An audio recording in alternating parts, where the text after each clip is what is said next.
नमस्कार, मी डॉक्टर मच्छिंद्र बांगर, महाराष्ट्रातील आणि देशातील हवामान परिस्थिती संदर्भात ताजा अंदाज देणार आहे. आपण बघतो की वातावरणात मोठा बदल झाला आहे. सुरुवातीला आपण असं बघतो की जे कमी दाबाचं क्षेत्र श्रीलंकेच्या आजूबाजूने तयार झालं होतं ते आता डिप्रेशनच्या स्वरूपात जाण्याची शक्यता आहे आणि ती या मार्गे म्यानमारकडे जाईल असा प्राथमिक अंदाज आहे. परंतु या सर्व परिस्थितीमध्ये आपण जेव्हा बघतो की या सर्व भागामध्ये मान्सूनसाठी पोषक परिस्थिती निर्माण झालेली असून कोणत्याही क्षणी मान्सून हा अंदमानात दाखल होऊ शकतो, परंतु हवामान खात्याकडून याची अधिकृत घोषणा होणं आवश्यक आहे की या भागामध्ये देखील मोठ्या प्रमाणात बाष्पकाल होतं आणि त्यामुळे महाराष्ट्राच्या दक्षिणी पट्ट्यात बऱ्यापैकी पाऊस झालेला आहे. सातारा, सांगली, सोलापूर, कोल्हापूर, त्याचबरोबर नांदेड, लातूर, धाराशिव, बीड, अहिल्यानगर दक्षिण, नाशिक पूर्व भागामध्ये, जळगावच्या दक्षिणी भागामध्ये,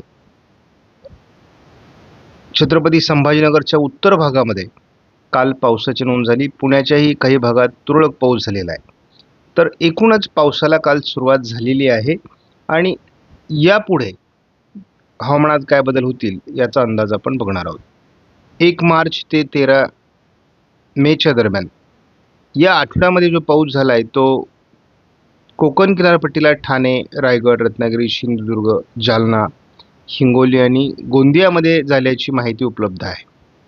लातूरमध्ये त्यापाठोपाठ पाऊस झाला आहे. इतरत्र मात्र तुरळक पावसाच्या नोंदी झालेल्या आहेत. आता सीजनल मॅपचा ग्राफ बदलू लागला आहे.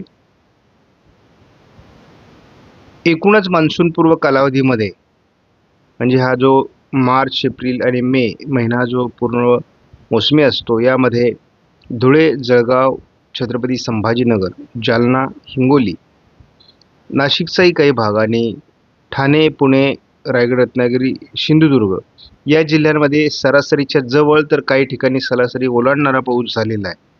आणि आता पुढील उरलेल्या 3 आठवड्यामध्ये कुठे पाऊस होतोय किंवा 2 आठवड्यामध्ये यावर सर्व आता अवलंबून आहे. त्यामुळे मान्सूनपूर्व कालावधीत तसं उत्तर महाराष्ट्र आणि कोकण या विभागात अधिक पावसाची नोंद आहे.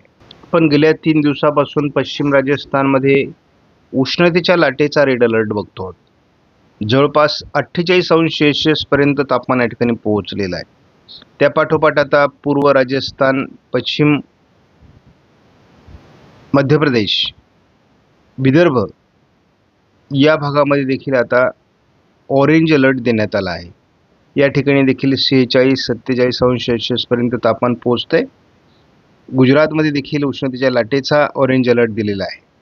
त्यामुळे ही बाब महत्त्वाची आहे. महाराष्ट्रामध्ये उष्णतेची लाट अजून कायम आहे, परंतु मध्ये मध्ये होणाऱ्या अवकाळी पावसामुळे किंवा मान्सूनपूर्व पावसामुळे त्या ठिकाणी थोडी उसंत मिळण्याची शक्यता आहे. आज आपण जर बघितलं तर संपूर्ण बंगालच्या उपसागराच्या किनारपट्टी भागामध्ये या सर्व भागामध्ये पूर्व भारतापर्यंत सर्व राज्यांमध्ये पावसाची नोंद होणार आहे. याचा अर्थ मान्सून बंगालच्या उपसागरात सक्रिय होऊ लागला आहे. 15 तारखेला देखील राजस्थान आणि मध्य प्रदेशमध्ये उष्णतेची लाट कायम असणार आहे. विदर्भात उष्णतेची लाट असेल, परंतु प्रभाव कमी होणं अपेक्षित आहे. गुजरात आणि महाराष्ट्राच्या उर्वरित भागात उष्णतेच्या लाटेचा प्रभाव थोडा कमी होणं अपेक्षित आहे. ऑरेंज अलर्ट कर्नाटकामध्ये पावसासंदर्भात देण्यात आला आहे, गारपिटी संदर्भात देण्यात आला आहे. त्यामुळे त्याला लागून असलेला महाराष्ट्राचा दक्षिण कोकण किंवा पश्चिम महाराष्ट्र, दक्षिण मराठवाड्यात देखील पावसाच्या काही ॲक्टिव्हिटीज होणं अपेक्षित आहे.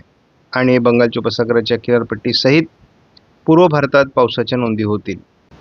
उष्णतेच्या लाट मध्य भारतामध्ये आणि पश्चिम भारत, उत्तर भारतात देखील काही भागात आहे. त्यामुळे उष्णतेच्या लाटेचा प्रभाव 16 तारखेलाही कायम असणार आहे. दक्षिणी भागात पावसाचा आणि पूर्व भारतात पावसाचा अलर्ट आहे. देशभरामध्ये 17 तारखेला देखील उष्णतेची लाट मोठ्या प्रमाणात कायम असण्याची शक्यता आहे. काही राज्यांमध्ये ऑरेंज अलर्ट देखील दिला जाणार आहे. पावसाचं प्रमाण दरम्यानच्या काळात केवळ दक्षिणेत पूर्वेत असण्याची शक्यता आहे. 18 तारखेला जसं पावसाचं प्रमाण कमी दाखवलं असलं तरी बऱ्याच राज्यांमध्ये उष्णतेची लाट असणं अपेक्षित आहे. ज्या वर्षी अल्निनोचा कालावधी असतो आणि त्या वर्षी उष्णतामान अधिक राहण्याची शक्यता देखील असते आणि या उष्णतामानाचाच प्रभाव हा बऱ्याच ठिकाणी म्हणजे अगदी समुद्राचं तापमान वाढण्यापर्यंत होत असतो. आपण 19 तारखेला देखील उष्णतेची लाट कायम असल्याचं बऱ्याच राज्यांमध्ये बघतो.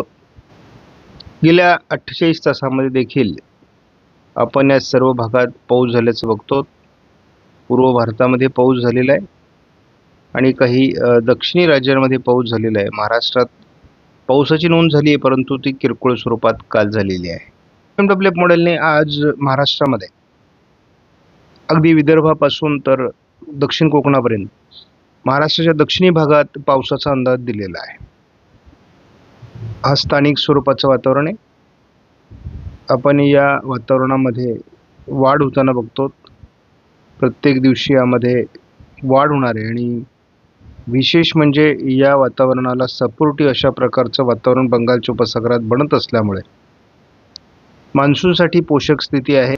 जीएफएस मॉडेलने आज महाराष्ट्रात फारसं पावसाळी वातावरण दाखवलेलं नाही. उद्या 15 तारखेला विशेष वातावरण नाही, मात्र आपण बघतो केरळपासून इकडे अगदी जवळपास अंदमानात मोठं पावसाळी वातावरण दाखवलं आहे. 16 तारखेला अरबी समुद्र आणि बंगालच्या उपसागरात दोन्ही ठिकाणी सिस्टम बनण्यासाठी अनुकूल स्थिती निर्माण होते. महाराष्ट्रात पावसाचा अंदाज नाही. 17 तारखेलाही जीएफएस मॉडेलनुसार महाराष्ट्रात पावसाचा अंदाज देण्यात आलेला नाही. 18 तारखेलाही विशेष पावसाची नोंद होईल असं काहीही अंदाज देण्यात आलेला नाही. ECMWF मॉडेलनुसार पश्चिम महाराष्ट्र घाटमथा अगदी पुण्यापासून कोल्हापूरपर्यंत, दक्षिण मराठवाडा या भागात पावसाचा हलका अंदाज आहे. याच भागात 15 तारखेलाही पावसाची शक्यता आहे. अंदमानात पावसाचं प्रमाण कायम राहणार आहे. 16 तारखेलाही घाटमाथ्यावर कोकणात ढगाळ परिस्थिती वाढणं अपेक्षित आहे. 17 तारखेला विशेष पावसाळी अंदाज दिलेला नाही, परंतु दक्षिण कोकण आणि कोल्हापूर, साताऱ्याच्या काही भागात पावसाच्या ॲक्टिव्हिटीज असू शकतात ECMWF मॉडेलनुसार. 18 तारखेला दक्षिण कोकण, पश्चिम महाराष्ट्राच्या थोड्या भागात शक्यता आहे. आपण आयकॉन मॉडेलचा नेहमीच अंदाज बघतोय आता हल्ली, कारण याचं मुख्य कारण आहे की मान्सूनपूर्व पावसाचा अंदाज या मॉडेलने अधिक चांगला दिलाय. आज देखील विदर्भामध्ये साधारण चंद्रपूर, वर्धा, यवतमाळ, नांदेड, परभणी किंवा लातूर, धाराशिव, बीड, सोलापूर, सांगली, कोल्हापूर, पुणे पूर्व, सातारा पूर्व भागात आजही पावसाची नोंद होईल. साधारण आज दुपारनंतर या पावसाची शक्यता आहे. आयकॉन मॉडेलने पूर्व विदर्भात थोडं गडचिरोलीच्या भागात पावसाचं प्रमाण वाढेल असं दाखविलं असलं तरी इतरत्र पावसाचं प्रमाण कमी होण्याची शक्यता व्यक्त केली आहे 16 तारखेला. 17 तारखेला देखील आयकॉन मॉडेलने केवळ गोंदिया आणि गडचिरोली, चंद्रपूरच्या पूर्व भागात पावसाचा अंदाज दिला. इतरत्र पावसाची फार शक्यता नाही. कोल्हापूर, साताऱ्याच्या घाटमाथ्यावर थोड्या ॲक्टिव्हिटीज होऊ शकतात. 18 तारखेला तीच परिस्थिती आहे, परंतु हवामानात जो मुख्य बदल आहे तो अरबी समुद्राच्या दक्षिणेला एक वादळी परिस्थिती विकसित होणं अपेक्षित आहे. बंगालच्या उपसागरात तयार झालेली वादळी प्रणाली ही डिप्रेशनच्या स्वरूपात विरुद्ध दिशेने म्हणजेच म्यानमारच्या दिशेने जाणं अपेक्षित आहे आणि 2 दिवसात म्हणजे पुढील 48 तासात ती कमजोर देखील होण्याची शक्यता आहे. त्यामुळे या सिस्टमचा फार परिणाम भारतावर होईल असं वाटत नाही. मे महिना तसा वादळांचा महिना आहे, परंतु अगदी 28 तारखेपर्यंत कुठलीही मोठी वादळी सिस्टम बनताना दिसत नाही. परंतु ही एक दृष्टीने चांगली देखील गोष्ट आहे.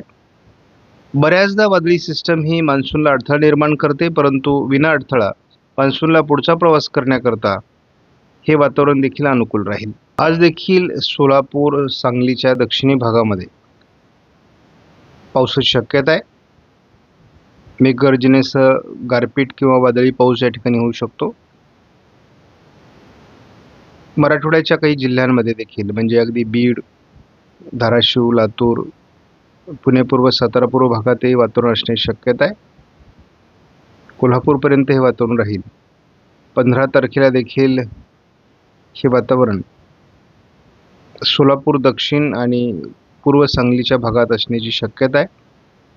कोकण किनारपट्टीला ढगाळ वातावरण आता वाढत जाणार आहे. 16 तारखेला मात्र मॉडेलने विशेष वातावरण दाखवलेलं नाही. 17 तारखेला कोल्हापूर विभागामध्ये आणि सांगली विभागात जोरदार पावसाची शक्यता व्यक्त करण्यात आलेली आहे. रत्नागिरी सिंधुदुर्गमध्ये याचा प्रभाव असण्याची शक्यता आहे. 18 तारखेला मात्र हे वातावरण फारसं प्रभावी नाही. सांगलीच्या काही भागात मात्र पावसाळी प्रभाव असू शकतो. साधारणपणे 16 तारखेला मान्सून अंदमानात दाखल होईल आणि त्यानंतर त्याचा पुढचा प्रवास सुरू होईल असा अंदाज आहे. स्थानिक पावसाचं वातावरण तयार होऊन महाराष्ट्रात पाऊस होत राहील, परंतु मोठ्या पावसासाठी आपल्याला अजूनही बऱ्यापैकी प्रतीक्षा करावी लागेल असाच अंदाज आहे. धन्यवाद. जय हिंद, जय महाराष्ट्र, जय बळीराजा.